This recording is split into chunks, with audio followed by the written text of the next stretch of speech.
The way we see maintenance being done, maintenance work, you have preventive maintenance. Preventive maintenance is all maintenance done to prevent a failure or detect a failure early. That's what we call it. So we have the prevent part and the inspection part. Continuous improvements, you may have some of those. Those are the really things to be done from redesigns. So if you redesign a piece of equipment, I can see you doing that in two cases. One is if you have a root cause and you see whatever you have a problem on. If you have a piece of equipment that's not working right, it could also be a process. You may have to redesign it. And that's really that you design out maintenance. You're trying to redesign something to work better. So we may say, we have motors, so we need to go around and lubricate motors. You know what? We're going to start purchasing motors. We probably won't redesign a motor, but we may start purchasing motors that have sealed bearings. So now we don't need to do lubrication on them. That would be kind of designing out maintenance. Design for reliability. We won't talk much about this. This is very interesting. It's almost a whole course in itself. But when we buy equipment, do we design so that we can maintain it easy, so we can actually run it better, or do we buy the cheapest that we can possibly get? Do we actually look at reliability when we buy something? Do we buy the same couplings? We don't have 80 different types of couplings. So because you have 5 types of couplings and then you have 10 sizes of each one, there's 50 couplings in your storeroom.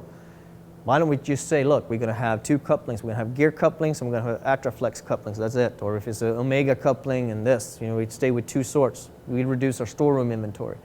Those are the things we talk about, really designing for reliability, thinking about what do we buy? Do we buy the cheapest? Do we buy the best? Do we buy the ones that are cheapest to own and operate and buy, or just the one that's cheaper to buy? We can do corrective maintenance. So corrective maintenance, we can do 4 different ways. We can do what we call break-in work. Break-in work is something that's done that we start doing tomorrow. If we can look in a daily schedule, we can say anything that's done after, that's added to the schedule, assuming we have a schedule, but if anything's added for tomorrow's work after 12 o'clock today is a break-in job. Now that could be a breakdown, but it can also be somebody who's coming from the side and say, we need to do this work today. It's a break-in job. Sometimes break-in jobs are valid. Sometimes you have to do them. You don't have a choice. Sometimes they're not valid.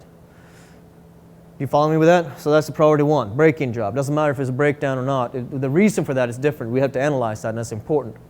The only thing we can do is only scheduled.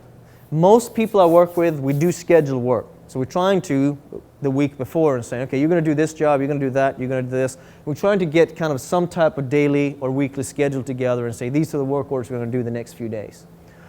So for the most part, people have some type of scheduling.